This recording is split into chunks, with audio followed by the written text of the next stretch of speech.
Hello, everyone, and welcome to All About Love, Black Love, and Relationships.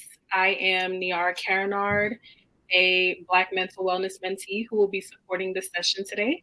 I would like to introduce our speaker for today. And please tell me if I'm pronouncing your name correctly, Dion. That's correct. It's Dion. Can you hear me Okay, okay, perfect. Niara? Yeah, I can hear you. Can you hear me? Alrighty, awesome. Yes. Okay, so Dion has earned a master's degree in social work. Currently, she is a licensed clinician who works as a marriage and family therapist. Dion has worked in the mental health field for over a decade and works primarily with couples and families. She's a huge advocate of communication that is effective and progressive, that fosters intimacy and reconnecting. Dion has successfully supported couples and families with navigating tough topics and recovering from conflict. Please welcome our speaker, Dion. Alrighty, thank you so much for that warm welcome, Niara. And good afternoon. Thank you all so much for joining us on this Saturday. So today we are going to talk about Black love and emotional intimacy. Thank you. Welcome. If at any point you are unable to hear me, please let me know. I'm going to ask that you all take a moment to please mute your mics and utilize the chat box. In addition to that, this is interactive. This can be as fun as you all make it throughout. I will pause to ask a couple of questions, okay? So please feel free to engage. Again, utilize the chat box, not with your mic. There will be an opportunity at the end to ask questions, so please feel free to take the opportunity to do so, okay? Just want to gently inform you all that I am here to pour into the love that exists within each of you and to help you to connect with the love pieces in others, okay? So if you take a look to the right, you will see a few columns. There's an option for chats. There's an option to take a poll. You can see the people there, and there is a spot for Q&A. Today, we will be utilizing the chat feature, and we will be exercising a poll. So before we get started, please take a moment to locate the polls here on the right because a poll has been posted. Okay, we're going to take about 2 to 3 minutes to complete the poll, and I will go ahead and read it to you. The poll reads, growing up, where did you feel the most emotionally safe? Was it at home? Was it at school, amongst friends, other, or none of the above? So if you can just take a moment to answer that poll, it will be greatly appreciated. In the meantime, I am going to prepare my screen to share it and present it to each of you. I will check in periodically to see what's going on in the chat box. Again, today we really want to explore ways to foster emotional safety, and I will be using this book from author Bell Hooks as a reference. So if you haven't gotten a copy, please take a moment to check it out when you can. Okay, so let's see if... Okay. Oh, wow. Okay. So thank you all who have completed the poll. So a large majority say that they've experienced emotional safety in the home, amongst friends, very common, and a few of you said none. Okay, if you haven't completed the poll, again, okay, results are changing a little bit, excuse me. Okay, so among friends and home, they're about the same. And then we have a few individuals again who said they haven't experienced emotional safety at all. And I'll be honest, emotional safety is an unfamiliar concept to many. And if it's not familiar to you, that is A-okay. We're going to talk a lot about that today. So while you take a moment to review the results of the poll, I am going to prepare my screen to be shared with each of you. And if you have any questions, again, please hold them to the end, and I'll be sure to do my best to get to them. And again, I will be checking in the chat box periodically. So let's go ahead and share the screen.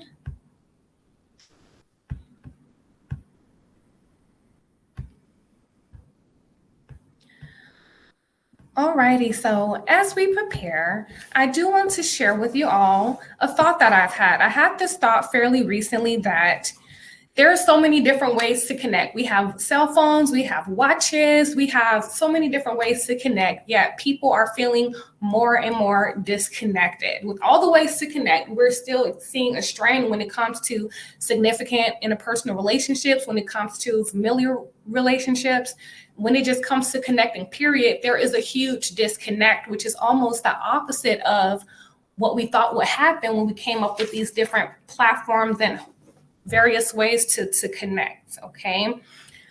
One of the big things that author Bell Hooks references in her books is that we are existing in a loveless society, okay? She talks about the many ways that and many reasons why we live in a loveless society, from misogyny to different systems at play, to the inability to connect, to fear and connecting, materialism, consumerism, and a host of different things.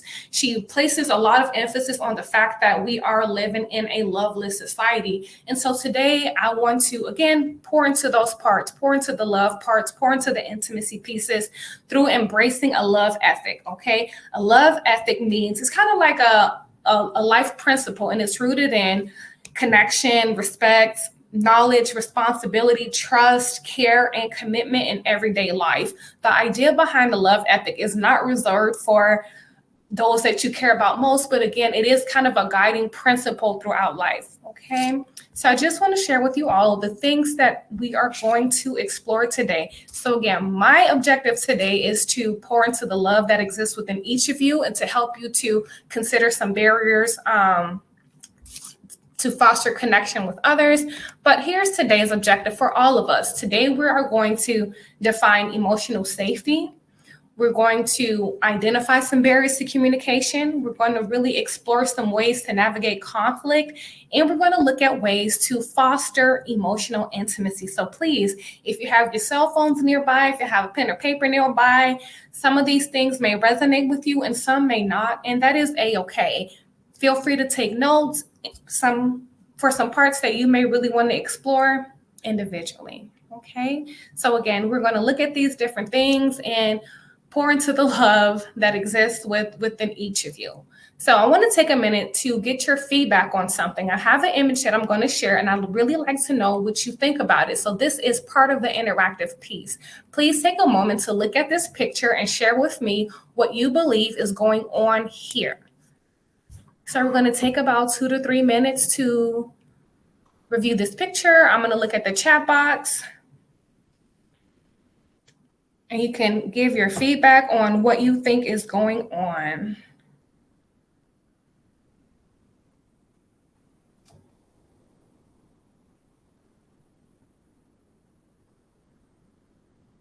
Okay, so I see some conflict, some competition, tug of war of emotions. That's really good. Resistance. A struggle to gain control. Yeah. A disagreement. Looks like a game of tug and war, but I see disagreements. Yeah. Misunderstanding, a huge misunderstanding. Do you think that this is an emotional, and I know we haven't defined it yet, but just based on your current knowledge, do you feel like this is an emotional, safe environment for both people? No? Okay. No, not at all. Okay, yeah. Not at all. Okay. Okay.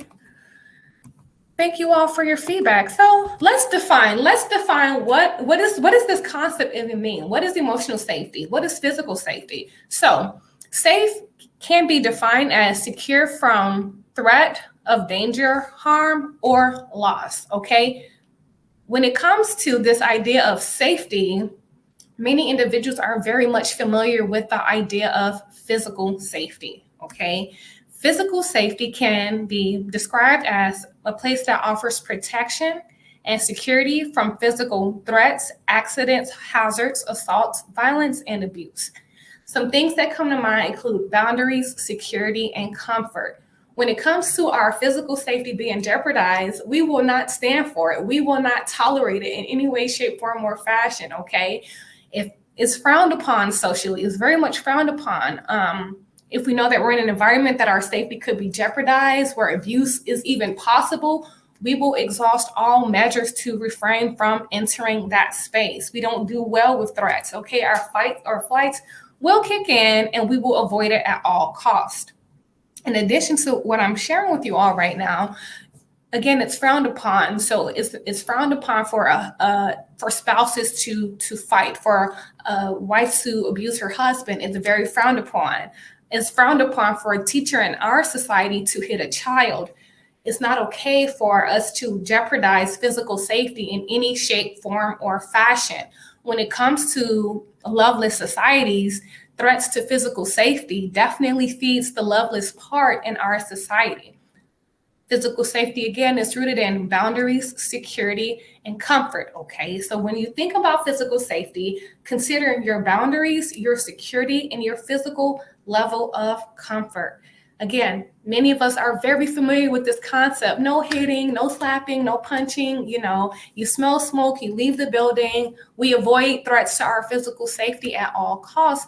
But when it comes to emotional safety, it's given a different type of consideration, okay? But let's define, what does emotional safety even mean?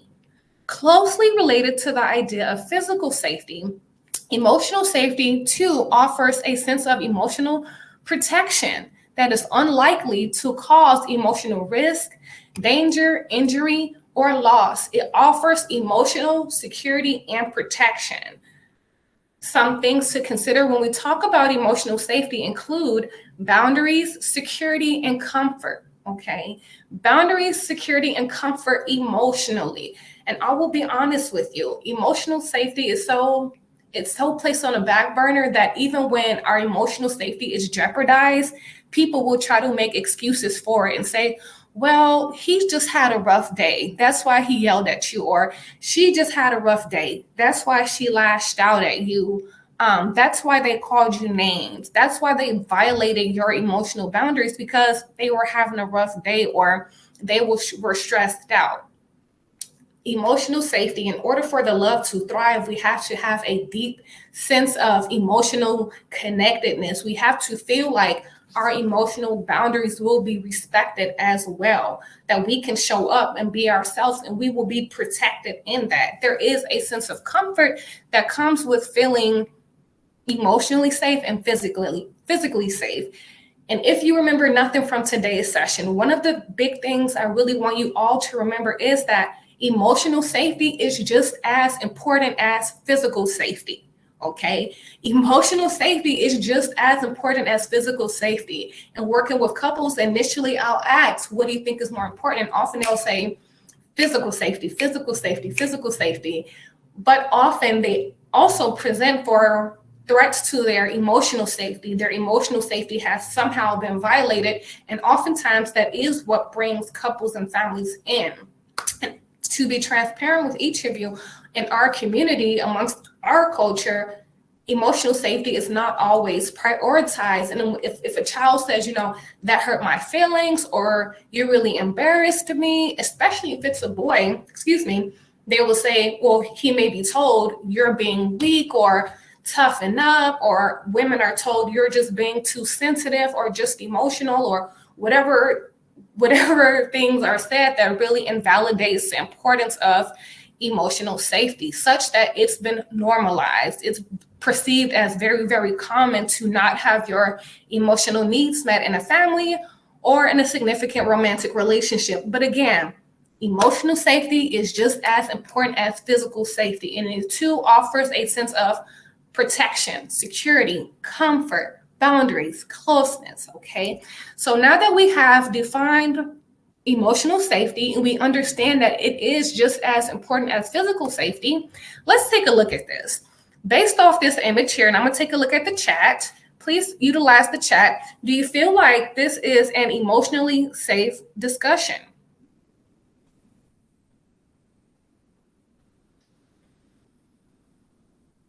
No? Okay. No, I'm seeing a lot of no's coming through. I'm seeing a lot of no's. Absolutely not. Okay. And I don't disagree with that one bit. So what do you think is going on that makes this situation, that makes this discussion unsafe? What's happening here? Because it looks like she is not, it looks like a woman, or this individual is not touching the child. So there's no physical threats here, it looks like, but what is it that makes those of you who have commented say that it's not, it's aggressive in nature? Okay, tension and yelling. Yeah, the child looks scared, very scared. Okay, one-sided, no discussion. The adult looks angry, the child looks worried. Yeah. Okay. So you're able to see, to identify that this is an emotionally unsafe situation.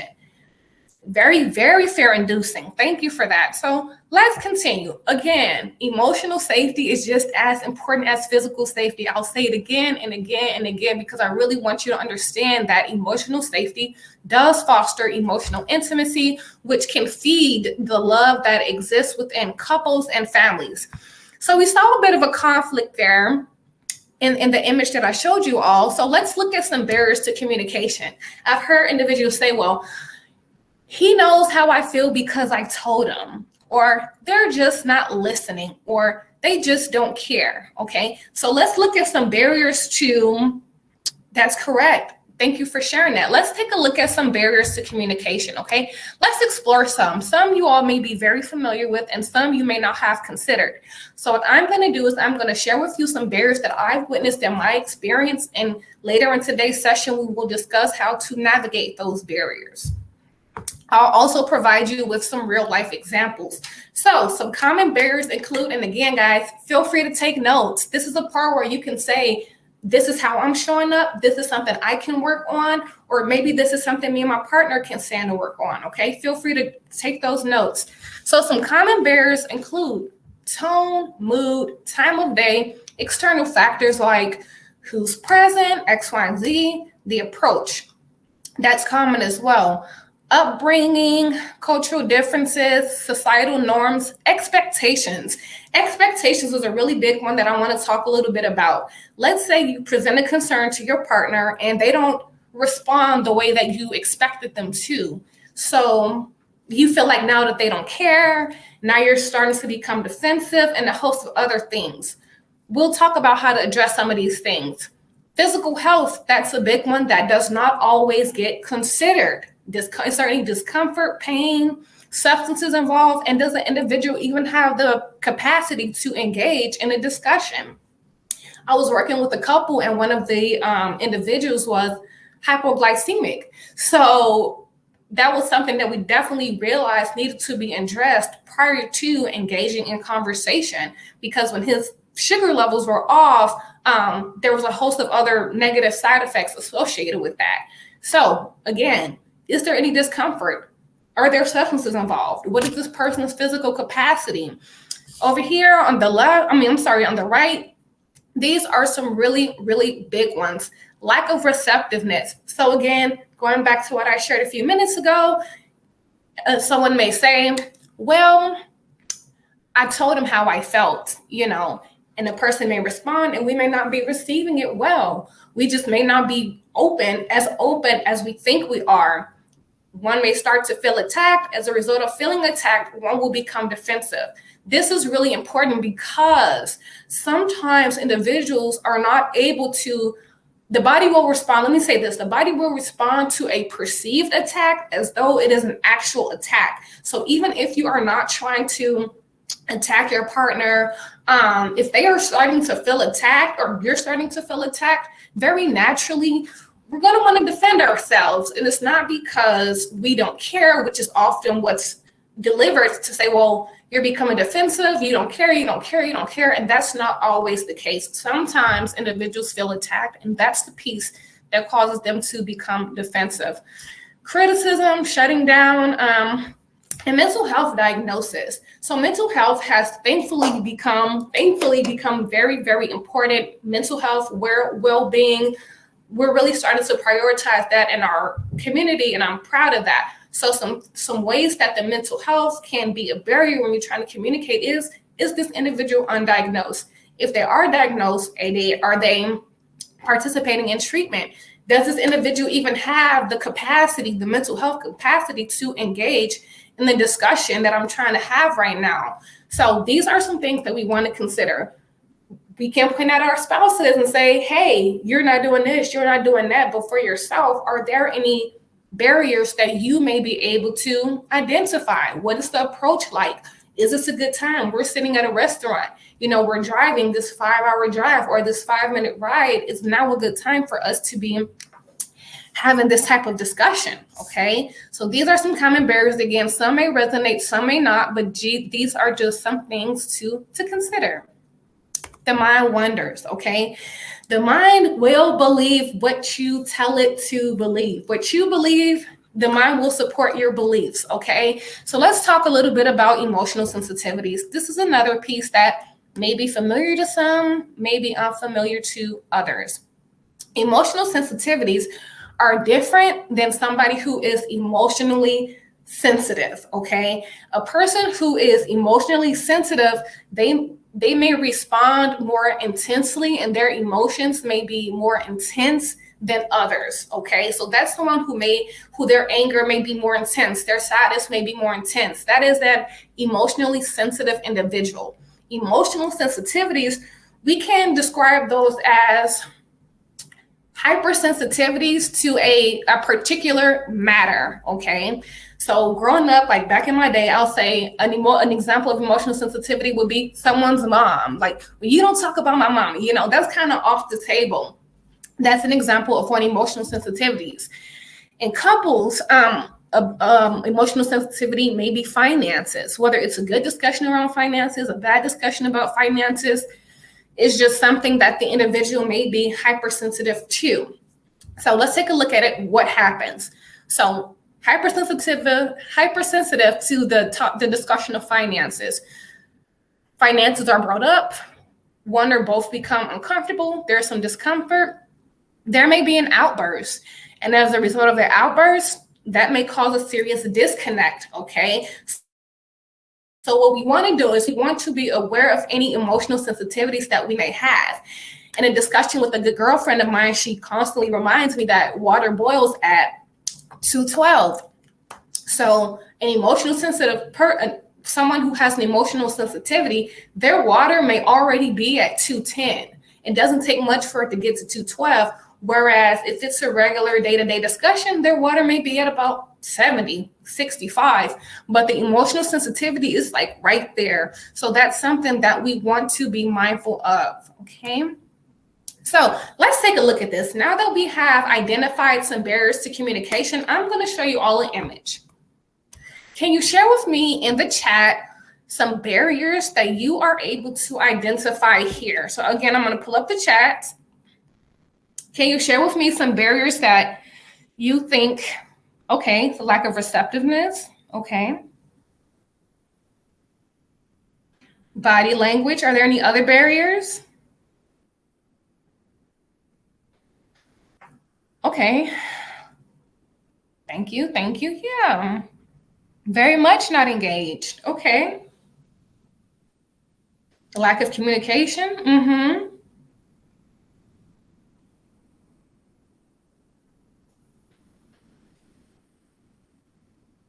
Not focused, yeah. These are pretty good. So there are a few barriers involved. So, and as I continue to speak, you may notice some barriers that are not being shared in the chat. And yeah, that's huge. Emotionally detached, very much checked out. Yes, that's a big one. That can be a big barrier as well. The presentation can impact receptiveness. That's huge. So thank you for that.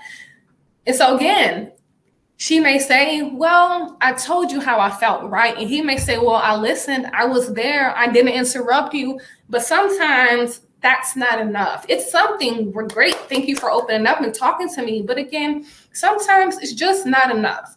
So let's take a moment to look at, well, what can we do? Now that we understand what emotional safety is, now that we are able to identify some barriers that exist when we're trying to communicate, now that we all agree that emotional safety is just as important as physical safety, how do we navigate that? How do we kind of bring it all together? Let's take a minute to bring it all together. Navigating conflict. If you take no other notes in today's presentation, please take some here, okay? Not only for yourself, not only for your partner or for your child or for your colleagues, but for yourself. Maybe some things that you prefer to see, maybe some things that you feel like you could benefit from working on. Let's take a look at some of these things. So these are some ways, and I'm going to go through column by column to show you all how we can foster emotional safety, how we can enhance the love in our relationships, how we can connect with others in ways that are effective and progressive, okay? The use of I. Oftentimes, individuals present questions or concerns with, you did this, you did that, you're not showing up, you. It's very accusatory, right? And it can cause the other individuals to feel like they're being attacked, which, as we know, if we perceive that we're being attacked, we're going to respond as if we're being attacked, even if it's not an attack. So the use of I looks like saying, hey, I feel like I have to keep repeating myself. I think, I believe. It looks like, it feels like I'm not really being heard. I believe that I'm not cared for properly. To say, I believe that I'm not cared for properly is different than saying, you don't care about me. You don't do this. You. Again, starting a discussion with you can cause an individual to feel attacked. To say, I think, gives an individual the opportunity to provide clarity as needed. Self-awareness, okay? So we have the use of I, self-awareness. So self-awareness is very important when we're talking about being able to navigate conflict. How are you feeling? What is your mood like? What is your behavior like? What is your body language like?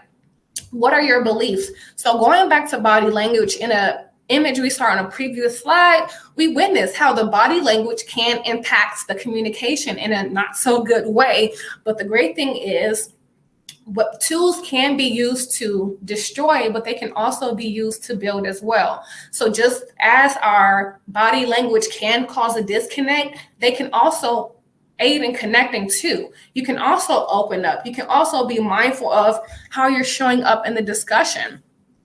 Beliefs. What do you believe to be true? Again, really being mindful of how you are showing up. What are your beliefs? What is your mood like? These are some ways that we can assist with navigating conflict.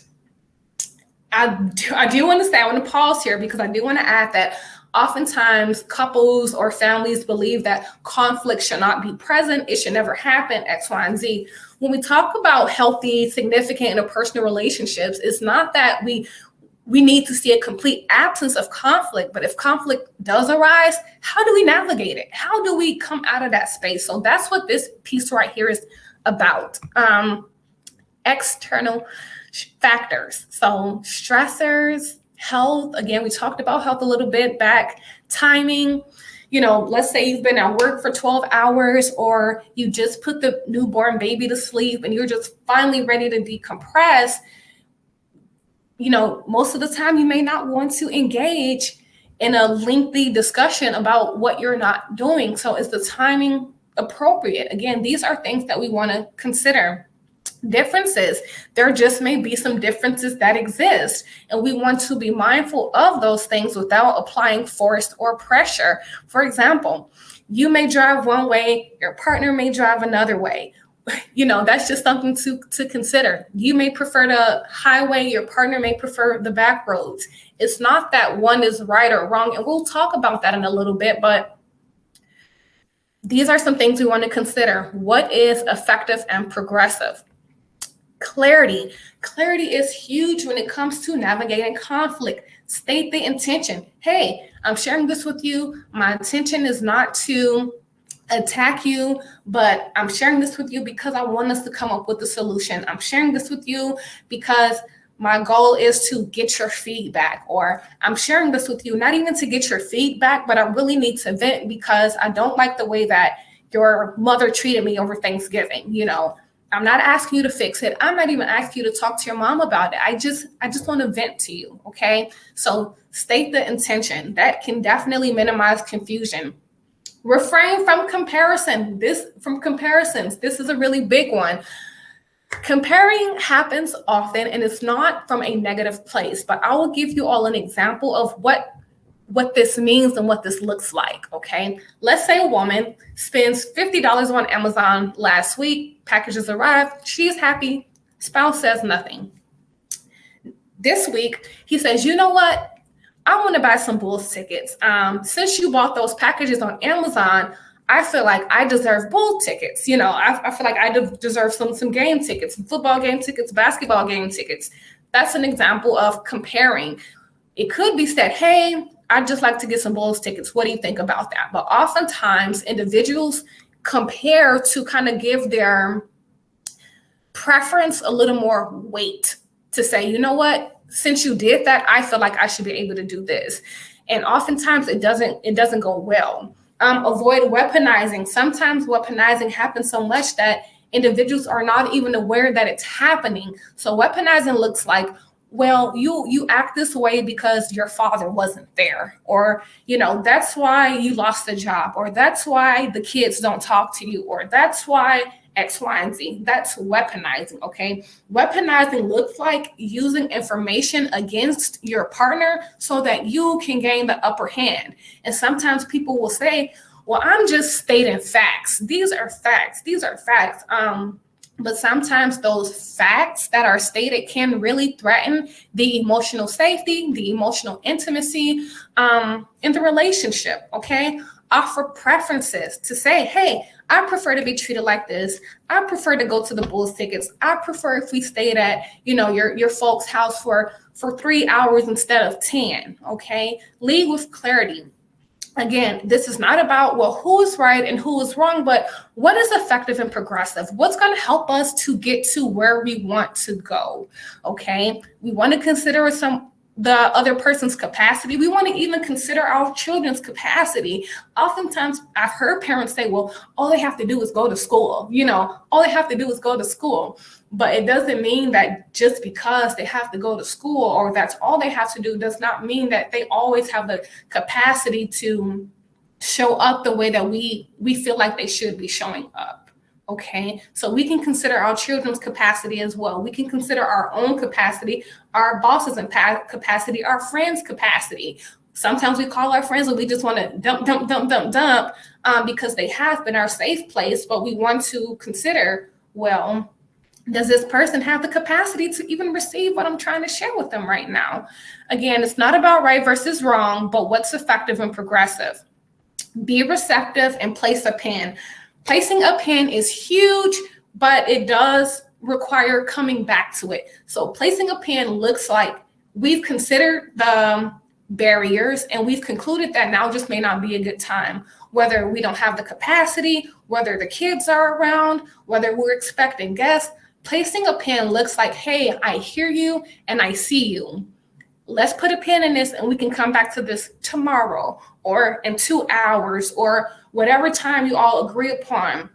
Oftentimes what happens is when a pin is placed, it doesn't get respected. The people do not respect the pin. So the next time a discussion comes up, one or both feel compelled to get it all out so that even if one person is trying to leave or take a time out, the other person may keep going and going because they feel like they're not going to have another chance to present their case or to express themselves. So placing a pin and respecting the pin enough to return to it, that is another way to navigate conflict, okay? So these are just some things to consider.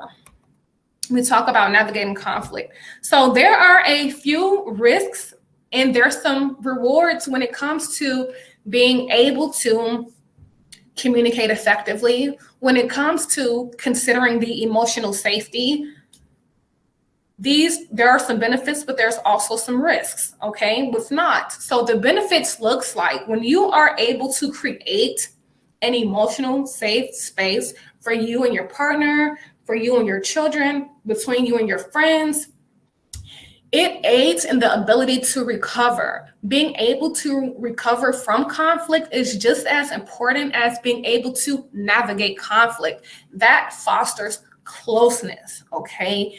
It can bring, again, tools can be used to destroy, but they can also be used to build as well. We can use our words to tear down, or we can use our words to decrease fear and to build up. That's how we foster the closeness. That's how we aid in a more love-filled society. That's how we, again, build the trust and reconnect. So Another benefit, as I just expressed, is it builds the trust, okay? So these are the things that we want to see. When we have very low levels of physical safety, very low levels of emotional safety, what we see is resentment. It can definitely build up resentment, and it does the opposite of fostering closeness. It actually fosters distance when we're not able to have emotional safe spaces, okay? The lack of emotional safety also feeds the lovelessness. Again, author Bell Hooks talked quite a bit about things that contributes to lovelessness in our society and in our home. So what we want to do is we want to aid in the love, we want to aid in the closeness, and it's really important to consider how our spaces are showing up for us, but also how we are showing up in those spaces. Okay, right now there's this phrase that's going on. I'm pretty sure many of you have heard it. That's like, well, be his peace, be his peace. It's like, you know, be an emotional safe space for somebody. But not only do we want to have an emotional safe space, but it's also important to consider, are we an emotional safe space? Can people find safety in us? You know, are we threatening their safety? Are we crossing their emotional boundaries? Again, whether we are mad or upset or not, it's not an excuse. You know, just like it's not an excuse for someone to get upset and hit, it's not an excuse for someone to get upset and be unkind, okay? So I want to get your feedback on something, and thank you all for still staying with me. I hope you're taking notes. I'm hopeful that some of these things are really resonating. So what I'd like to ask you is take a look at this image. Let's take a couple of seconds to look at this image, and I would like for you to share with me what you think is going on. Do you have any thoughts, any feelings looking at this image? Okay.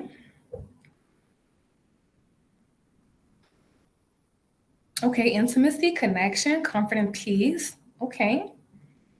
Support and covering. Emotional security. Yeah. Okay, they're in a safe place in love. Okay. I like how you said they, because it doesn't look like one is safer than the other. Although it looks like one is holding the other, it looks like they're both safe. Okay. All righty, so let's continue. Thank you for your feedback. So emotional safety fosters emotional intimacy, okay? Emotional safety fosters emotional intimacy. When we talk about, well, I'm feeling disconnected from my partner, I'm feeling disconnected from my friends, I'm feeling disconnected from my children, I'm feeling, you know, all of these different things. How can we reconnect? How can we get back there? It is through emotional safety. And there may be other ways that you can connect with your partner, connect with your children, connect with your spouse, but these are some concrete ways and we're going to talk a little bit more, to connect with your partner, spouse, child, etc. So again, understanding that each emotional safe action that you do, that's feeding the emotional intimacy within that relationship. Okay, so that's something to consider. Emotional safety is rooted in trust, shared experience, vulnerability, acceptance, and freedom. At the start of our session, I haven't taken a look at the most recent results, but at the start of our session, many of you said that you felt the most emotionally safe at home and amongst friends. And for some, it was an unfamiliar concept, but amongst friends and amongst family, that's where we typically do feel the most emotionally safe, because that's typically where we can be ourselves, free of judgment, where we feel like we can be vulnerable. Commonly, okay, these things are common, where we feel that sense of freedom. Sometimes individuals are in significant romantic relationships and it's loveless and they don't feel emotionally safe. And we see different dynamics where one person may feel like they have another child and the other person may feel like they're very alone. So again, creating that emotional safety fosters that emotional intimacy. So if you're interested in fostering emotional safety, fostering connecting, and fostering emotional intimacy, especially amongst ourselves, these are some things that you can do that can help you to do just that. Understand this. Intimacy happens by choice, whether it's physical intimacy, and I'm talking healthy physical intimacy, healthy emotional intimacy. It is by choice. It doesn't just, show up and tap you on the shoulder and say, hey, I'm here. It's through action, through exercising grace, through providing space, through being patient and gentle, through being receptive, even if you disagree. Agreeing is not a requirement to be receptive, okay? Oftentimes that gets mixed up when people say, well, I don't agree with you, so I can't receive what you're saying. Being receptive is not about being agreeable. Being receptive looks like creating space to validate, to understand, to give grace, to exercise that patience even when it's difficult, and respect. This is huge, because what I've seen is that when some of these things here, when the grace, the space, the receptiveness goes out the window, patience follows it and respect follows suit as well. And sometimes hurtful things are said, harsh tones are used, fear is instilled. And when respect goes out the window, love follows suit too. Okay, love is right on its heels. Love is right there with respect. Like, hey, you're leaving, I'm leaving with you. But hey, if you're here, I can stay here with you. So again, this is by choice, not by chance that this happens. So even if we are upset, we still want to consider each other's boundaries. We still want to, again, be receptive. We still want to be respectful, even if we are upset. Respect is like the absolute most minimal way to foster emotional safety and emotional intimacy. It's saying, even though I'm upset with you, I'm not going to swear at you. Even though I'm upset with you, I'm not going to yell at you. Even though I'm upset with you, I'm not going to post our business on social media. I'm not going to include it in a group chat. I'm not going to post inappropriate pictures of you, because although I'm upset with you, I respect you too, okay? Another way to foster emotional intimacy and to connect is to create connection rituals. So what's something that you and your partner, you and your children, you and your friends feel like you can do to connect and be consistent in that?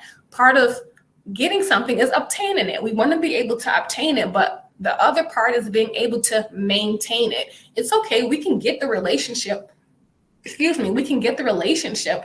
But can we maintain it though? So we want to be able to create connection rituals. And lastly, practice. Okay.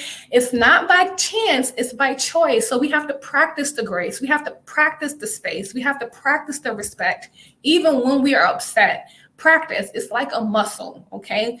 Emotional safety is like a muscle. And again, I get it. I understand that growing up, for many of us, emotional safety was very much overlooked, was very much dismissed, was very much not promoted. But this isn't that space, okay? So we have some ideas on ways that we can enhance the emotional safety and emotional intimacy in our home. I feel like you all have some things to think about, maybe how you're showing up outside of here, and how others may be showing up in your lives too. And as expressed, I really want to just reiterate, emotional safety is as important as emotional intimacy. It's rooted in respect. It's rooted in space, okay? So practice these things, guys. So it's much like anything. If you water it, it's going to grow. If you don't water it, it's not going to grow. So if you want the emotional safety to grow, we water it. If we want the connection to grow, we water it. If we want the love to grow, that's the part that we water. But if we want the disconnect to grow, then okay, we'll water that part, okay? But it's not comfortable for anyone living in a loveless home.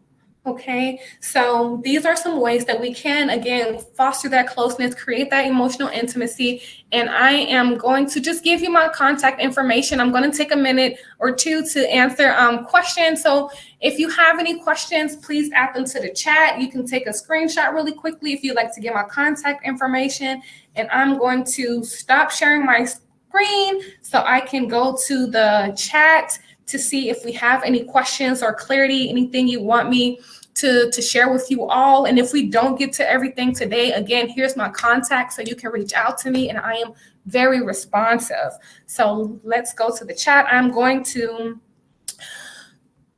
exit out of here. Just give me a minute to stop sharing my screen, guys, and I'm going to give you my undivided.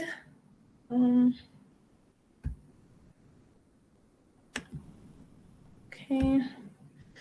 All righty, so let's take a look at the chat so we can see what do we have here. How do you foster emotional safety in new relationships? That is a great question. So in new relationships, again, understanding that the foundation that we talked about today was rooted in respect, was rooted in space, was rooted in some very key things: comfort, security. So when it comes to emotional safety, if it's something that's new to you, you can decide what emotional safety means to you. Okay, just like physical safety, if you decide what physical safety means to you and what that looks like. So after you've decided what that looks like, then you have something to work with. You get to draw the line. So one of the things I would add is the connection rituals. That's something that's big, feeling that sense of vulnerability and transparency. And honestly, I hope I'm pronouncing this correctly, Aminia. You know, being your authentic self, like that's what we want to see when we talk about emotional safety, is to know that I can be myself and it is okay. You know, I can be myself, I can be vulnerable, I can be transparent, and it's okay. And if that's not received well, then you have a decision to make, you know. But again, it's through that authenticity, through feeling like you can be vulnerable, showing up that way for somebody else, addressing those barriers. Okay, so I hope that answers the question. We have another one. How do you help a partner with emotional safety if they haven't experienced it as a child? Great question. So you're welcome, hon. One of the things that you can do is define what that means, help them to understand the importance of it, and see if they're on board with even making that a priority. Because I'll be honest with you, sometimes emotional safety is a priority for one, and it's not a priority for the other. So if you want to help a partner with emotional safety, you be that emotionally safe place. You consider the barriers to communication. If there are any barriers, we utilize some of those tools to address them, to make the space. You make the space emotionally safe as possible, and you go from there. So for someone who hasn't experienced it, you share with them like, hey, this is what emotional safety looks like. Okay, so again, if I wasn't able to answer all your questions, if you have any other questions or concerns you want me to go over, please feel free to reach out to me. My contact has been posted. My contact is listed on the main page. I'll be more than happy to support you in the ways that I can. Thank you so much again for joining in today. I hope you all have a emotionally safe weekend, and I am looking forward to chatting with some of you offline.